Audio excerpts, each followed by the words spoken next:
qu'il fait bon à ton service. Jésus, mon sauveur, qu'il est doux le sacrifice que t'offre mon cœur. Maintenant, on passe entre 10 et 20 ans. Entre 10 et 20 ans, 59%. Nous avons déjà vu. C'est la période d'adolescence. C'est une période extrêmement difficile. C'est une période qui est marquée par l'ouverture de ces adolescents à l'évangile. Et il faut qu'on en profite. Il faut qu'on en profite. Comment on va profiter de cette période? Il faut les chercher là où ils se trouvent. Où se trouvent les adolescents? Ils se trouvent dans les collèges, ils se trouvent dans les lycées, ils se trouvent dans les quartiers, ils se trouvent dans les réunions.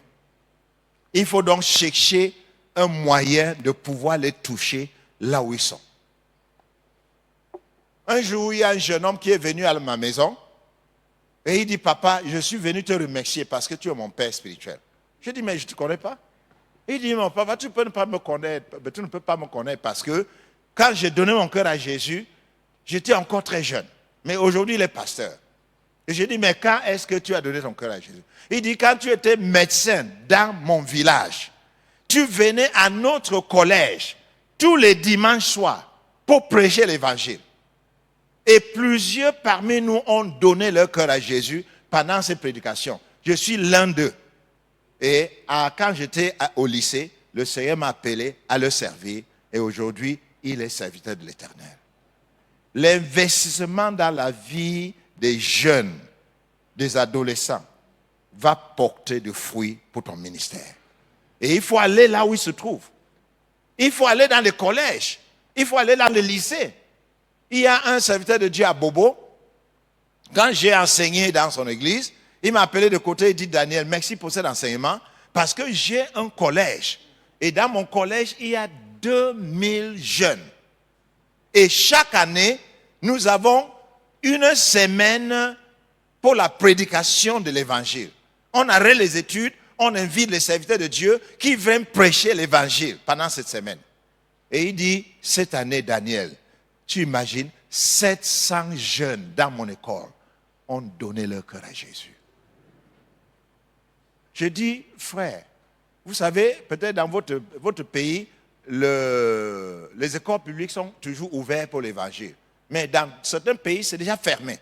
Mais vous pouvez créer une école évangélique où vous prêchez l'évangile. On ne va pas vous empêcher de le faire. J'ai un pasteur dans la ville qui a une école maternelle, primaire. Et dans cette école, il y a des musulmans qui sont dans l'école. Et certains de ces enfants ont donné leur cœur à Jésus. Et quand ils rentrent dans la maison, quand on leur donne la nourriture, ils prient. De la manière chrétienne.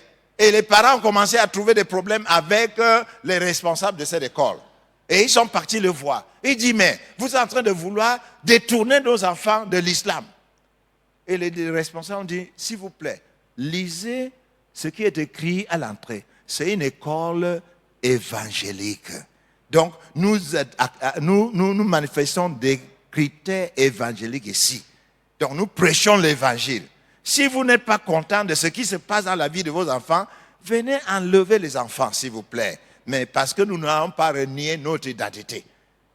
Mais puisque les musulmans ont vu que leurs enfants deviennent de plus en plus obéissants, de plus en plus soumis, ils ont laissé les enfants dans les écoles. Nous avons besoin, frères, votre église, votre dénomination, créez des écoles maternelles, créez des écoles primaires, créez des écoles secondaires et les collèges. Et là, vous allez prêcher l'évangile. L'autre jour, on était à Lumbira, dans un collège évangélique des Assemblées de Dieu. Et nous, on a prêché l'évangile à tous les enfants. Et il y a eu une cinquantaine qui se levaient pour donner leur cœur à Jésus. Donc, s'il vous plaît, va chercher les pécheurs là où ils se trouvent. Amen. On ne pêche pas dans la piscine, non? Hein? Si tu pêches dans la piscine, qu'est-ce que tu vas attraper? Rien, rien. Donc, on ne cherche pas des pécheurs dans l'église pour leur prêcher l'évangile. Non. Allons là où les pécheurs se trouvent. Ils se trouvent dans les écoles, ils se trouvent dans les quartiers, ils se trouvent dans les regroupements des jeunes. Et si on va dans ces endroits, même pendant les congés, ils jouent au football. Envoyez nos enfants jouer au football avec eux et les évangéliser. Vous pouvez même faire une coupe pour le village. Avec 5 000, avec 10 000. Vous allez voir, les enfants vont venir pour jouer. Et vous dites qu'avant qu'on joue, on va prier. Et pendant le mi-temps, on va distribuer les traités. On va prêcher l'évangile pendant 10 minutes. Vous allez voir l'impact. Je suis en train de parler du témoignage de quelqu'un que vous connaissez. Pasteur Karambiri. Vous savez qu'il est d'origine musulmane. N'est-ce pas? Ses parents sont musulmans et il a grandi dans une famille musulmane. Mais il m'a dit, Daniel, vous imaginez, l'église catholique dans mon village a fait une campagne d'évangélisation pour les enfants. Pas pour les adultes, hein. Pour les enfants. Et on montrait le film de Jésus. Quel enfant ne voudra pas voir un film pendant Noël? Donc lui, il a échappé. Et il est parti à l'église catholique. Et il dit, Daniel, dès que j'ai vu le film de Jésus, Jésus m'a frappé. Et j'ai commencé à m'intéresser à Jésus. Et c'est plus tard, quand j'étais en France, que j'ai cédé mon cœur à Jésus. Et Jésus est venu entrer dans ma chambre. Mais le premier impact que j'ai eu de Jésus, c'est quand j'ai vu le film. Vous savez, ce n'est pas nous qui amenons la conversion. Mais rendons l'évangile disponible à tous nos enfants, quels que soient les âges. Et l'Esprit de Dieu va amener la conversion. Amen. Donc voilà l'âge, première étape. Va chercher les enfants. Et moi, après ces études, j'ai décidé de créer une église des adolescents chez moi. Des jeunes et des adultes. Il y a le culte des adolescents entre 10 et 20 ans. Et il y a le culte des enfants. Vous savez, quand les adolescents sont chez nous là, et vous prêchez, vous ne rencontrez pas leurs besoins. Parce qu'ils ont des crises sexuelles, des émotions. Ils veulent connaître comment maîtriser ces émotions. Certains pensent que les émotions sont sataniques. Les émotions ne doivent pas être là.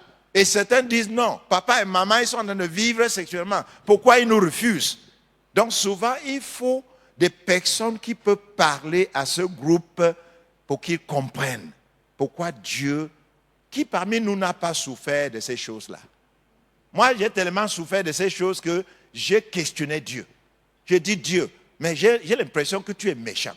Tu m'as donné des émotions pendant l'adolescence et tu veux que je les garde jusqu'à 28, 29, 20, 30 ans que je vais me marier. Pourquoi tu n'as pas attendu que le jour où je suis à l'église avec la femme à côté de moi, que ces émotions tombent comme la pluie, boum, et que maintenant je reçois l'onction d'aller au lit avec les femmes? J'ai prié pendant plusieurs années pour dire que Seigneur, je pense que tu es un peu méchant envers moi, envers les jeunes. Et un jour, le Seigneur a décidé de me répondre. Il dit, Daniel, tu veux vraiment savoir? Je dis, Seigneur, je veux savoir. Il dit, la première chose, si tu n'as pas ces émotions, tu ne vas même pas aimer une femme. C'est ces émotions qui te permettent d'être mûr pour pouvoir savoir comment aimer une femme. Deuxièmement, le mariage en lui n'est pas une solution pour ces émotions, mon fils. Parce qu'il y a des moments où tu ne peux pas avoir de rapport sexuel avec ta femme ou ton mari, des moments d'absence, des moments de maladie, des moments de grossesse, tu ne pourras pas te satisfaire. Donc, il faut savoir comment les maîtriser. Donc, je dis, Seigneur, si c'est ça, quelle est donc la solution? Il dit que je vous ai donné ces émotions longtemps avant le mariage pour que tu apprennes à les maîtriser. Galates chapitre 5, le verset 22. Et la Bible dit que la maîtrise de soi, ça fait partie du fruit du Saint-Esprit. Donc, si tu as mon esprit en toi, tu sauras comment te maîtriser. Et ainsi, quand tu te maries et que ta femme n'est pas disponible, tu vas continuer avec la maîtrise. Et moi, je vois que c'est un grand problème ici dans notre pays. Beaucoup de jeunes sont attrapés par ce problème. Donc, que le Seigneur nous aide à pouvoir aider nos adolescents à devenir plus en plus responsables. Donc, comment on peut appliquer ce cours à ce niveau-là? La première chose, c'est avoir un ministère auprès des enfants. Ministère envers les enfants, dans l'église, les écoles de dimanche, parage des enfants, hors de l'église, les clubs de quartier, les clubs des enfants pendant les congés. Oh, excusez-moi. Bon, c'est pas en train de suivre l'ordre. Mais le club des enfants pendant les congés, même les écoles de dimanche et les écoles que nous créons dans nos quartiers ou dans nos villes. Et au niveau d'autres investissements, créer un orphelinat, sponsoriser des enfants démunis à l'école, donner la vie aux enfants destinés à l'avortement, on a parlé de ça hier, et au niveau du ministère, il faut savoir comment faire cela. Donc, moi, je passe directement à l'âge... Oh. Je m'excuse, la technique est en train de nous déjouer.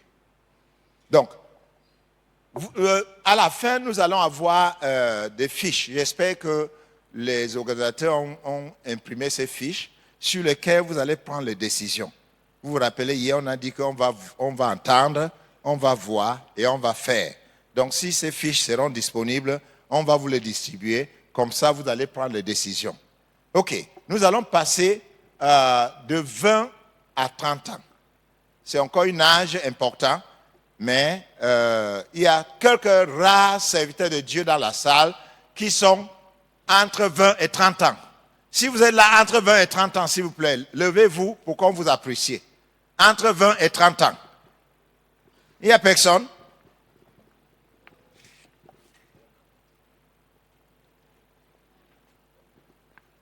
Oui, 20 et 30 ans. Applaudissons pour eux, s'il vous plaît. Donc, on va parler de vous, de votre âge. Quelle est l'importance de cette période dans la vie d'un serviteur de Dieu? OK. Vous voyez, dans la Bible, les Lévites entraient en fonction à l'âge de 25 ans. Et dans certains passages, à l'âge de 20 ans.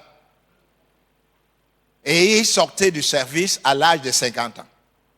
Mais comme on a dit, les disciples de Jésus, deux, avaient l'âge de entre 20 et 30 ans.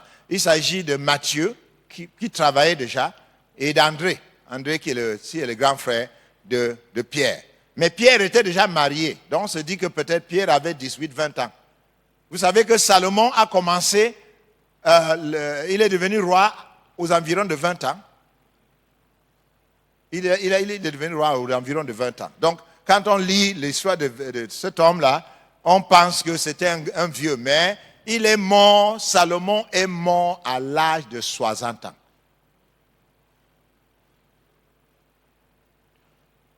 L'âge entre 20 et 30 ans, c'est l'âge de la décision. 3 grandes décisions que ces jeunes doivent prendre. Et c'est pour ça qu'on doit les aider. Quelles sont les 3 décisions? Décision d'un choix de ma profession. La décision du mariage, le choix d'un conjoint. Et la décision de comment je veux servir l'Éternel. Et donc, nous encourageons qu'à cet âge, que nous formons nos jeunes pour qu'ils prennent de bonnes décisions en ce qui concerne leur vie. Et nous avons vu dans notre étude que 25% des chrétiens dans nos églises ont accepté le Seigneur entre 20 et 30 ans. Donc c'est un âge très, très important pour ces décisions.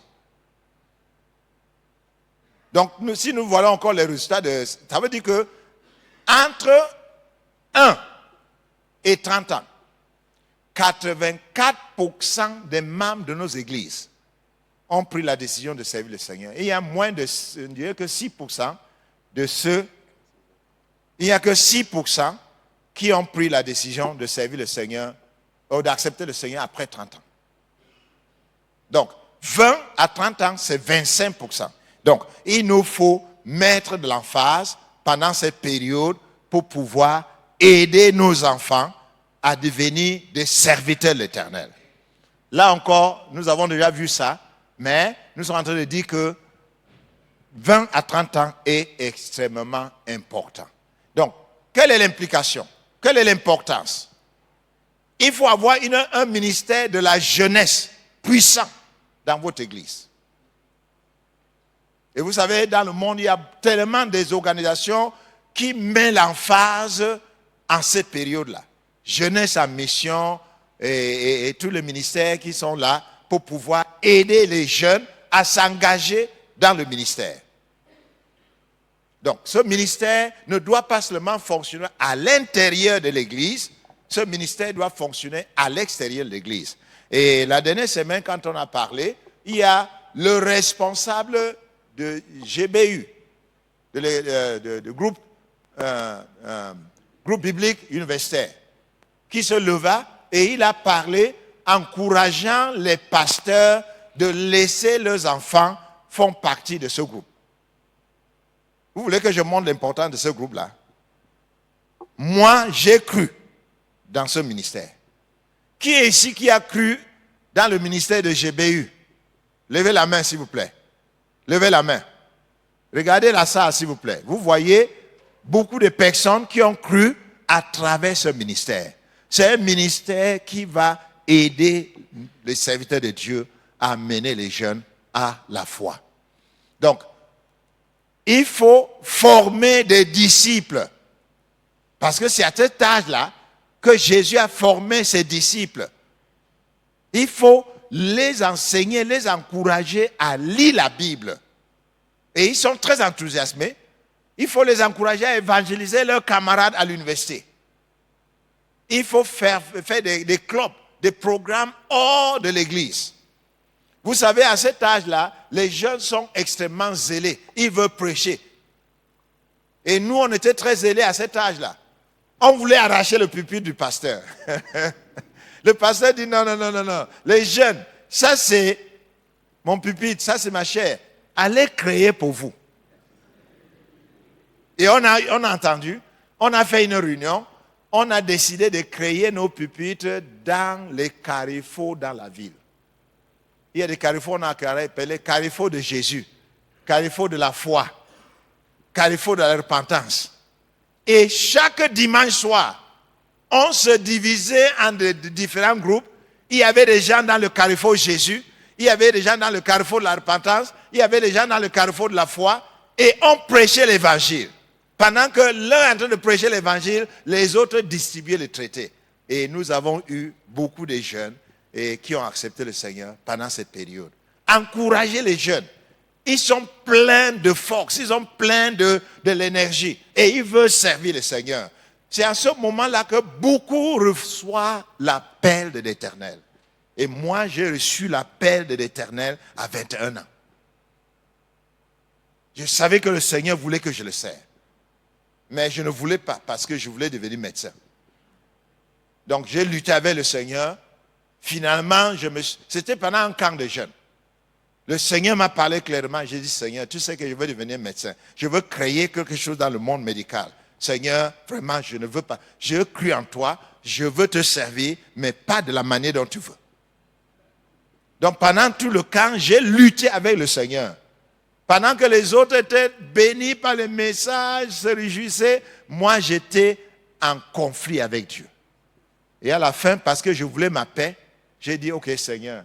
Je croyais que le Seigneur voulait que je quitte l'école médicale pour aller dans une faculté de théologie pour devenir un pasteur. Mais le Seigneur a toujours ses manières de faire. Quand j'ai accepté, le Seigneur m'a laissé continuer avec les études. Mais je savais que j'étais appelé par le Seigneur. J'ai fini les études, j'ai commencé à travailler comme un médecin. Et je croyais que le Seigneur voulait donc que je devienne un médecin missionnaire. Donc chaque fois qu'il y avait une opportunité d'aller servir comme un médecin dans les hôpitaux évangéliques, j'étais prêt à le faire. Mais le Seigneur dit non, ce n'est pas encore le moment. Et maintenant en 2002, quand je me plaisais déjà dans la médecine, j'étais réputé comme un médecin qui réussissait. C'est à ce moment-là que le Seigneur dit, le temps est arrivé. J'ai dit, Seigneur, trop tard. J'étais très rude avec le Seigneur, j'étais très rude. Donc je lui ai posé des conditions pratiquement impossibles. J'ai dit, Seigneur, si c'est vrai que tu veux que je quitte mon travail pour te servir, première chose, tu dois me donner le salaire qui est équivalent au salaire que je touche maintenant. Deuxième chose, il faut que ma famille accepte. Troisième chose, il faut que, comme tu dis que tu m'appelles à être l'enseignant des enseignants, que je dois enseigner dans un séminaire des leaders et qu'on approuve que je suis un bon enseignant. Et le Seigneur a répondu à tout cela. J'ai quitté la médecine pour servir le Seigneur. Aujourd'hui, tu me demandes de rentrer à la médecine, je dis que tu mens.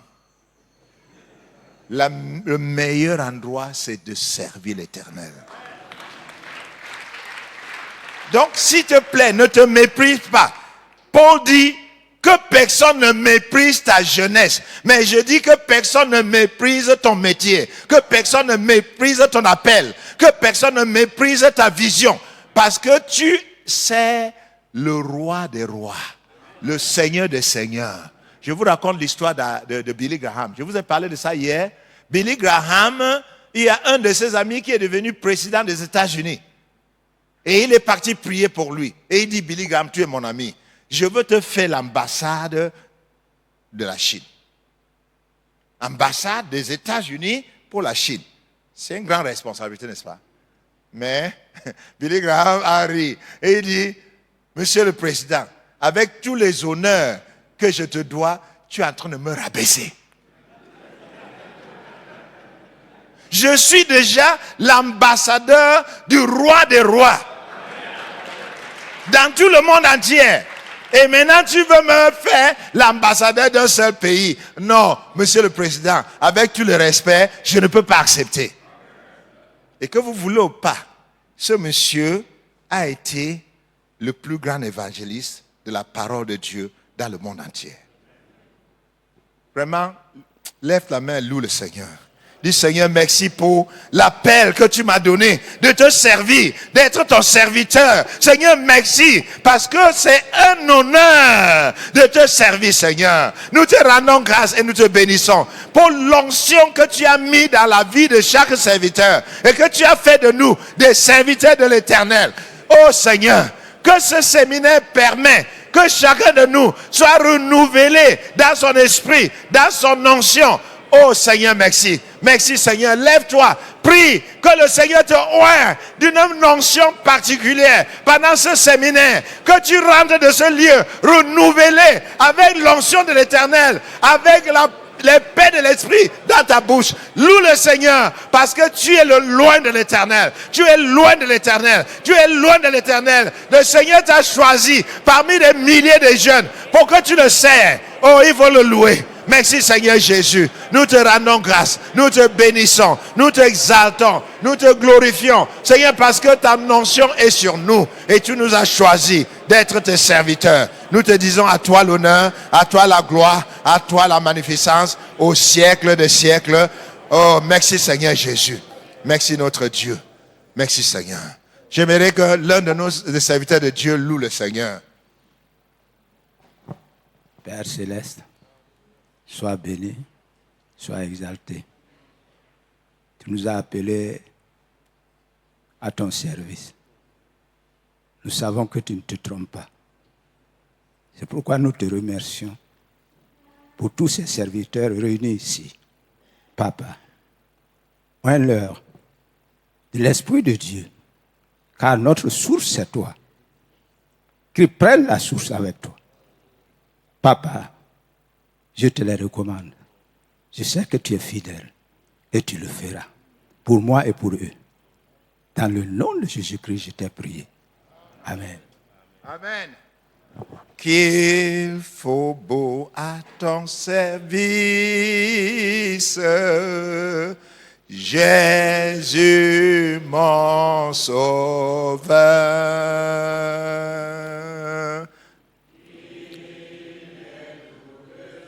Sacrifice ta prends, oh Jésus, prends, oh Jésus, prends mon âme. Elle est toute à toi, elle est toute à toi. Dans ta grâce infinie, tu m'assois de moi. Amen. Oh, que le Seigneur prenne toute ta vie, que tu sois à son service. Il n'y a rien de mieux. Pendant que les hommes du monde sont en train de recevoir les accolades, les appréciations de leur gouvernement, le Seigneur réserve ta bénédiction au ciel. Tu vas recevoir les couronnes, tu vas recevoir l'approbation, pas d'un roi, mais du roi des rois et du Seigneur des seigneurs. Amen. Amen. Donc on va passer à la phase la plus importante de notre message. 30 à 60 ans. Et on va respecter ceux qui sont entre 30 et 60 ans. Vous allez voir, c'est la majorité des serviteurs de Dieu dans la salle.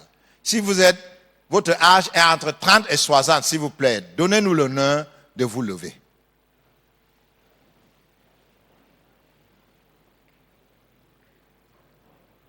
Voilà. Donc, vraiment, le 3/4, peut-être le 4/5 de la salle est fait des hommes et des femmes qui sont dans cette tranche d'âge. Applaudissons pour eux, s'il vous plaît. Merci beaucoup, asseyons-nous. Donc nous serons en train de parler de vous. Et qu'est-ce que nous disons?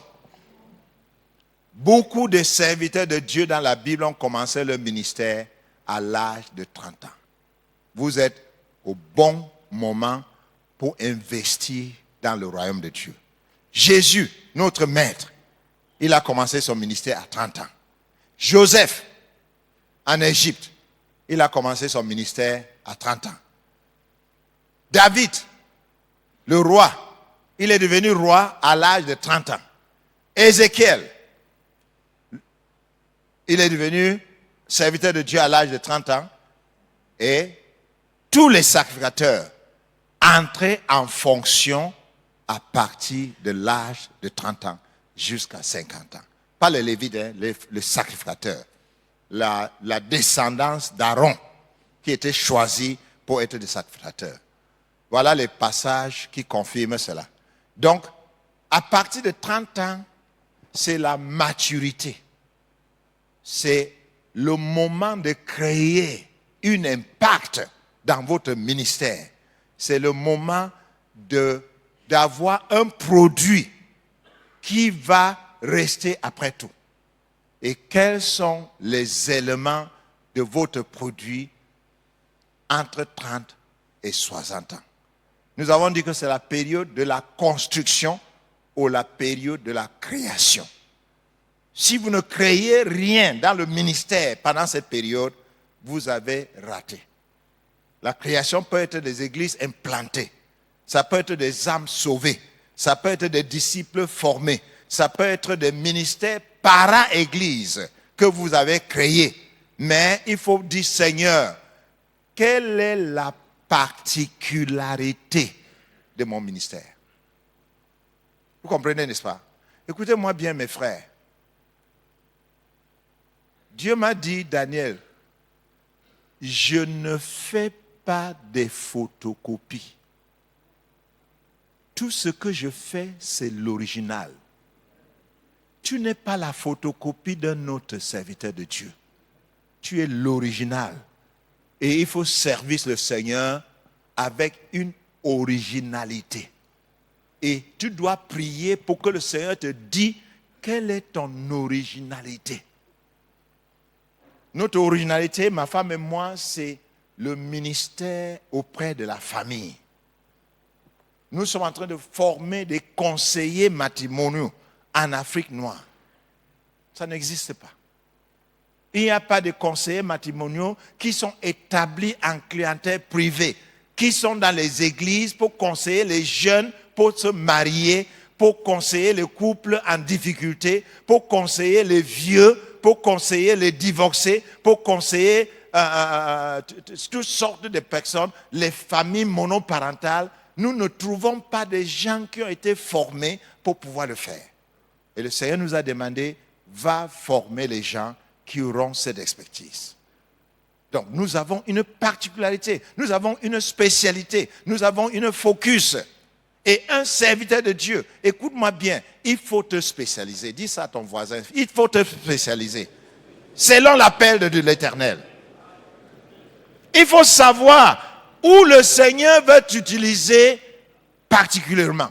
Et je vous dis, si vous êtes un pasteur avec l'onction de la délivrance, on va te chercher.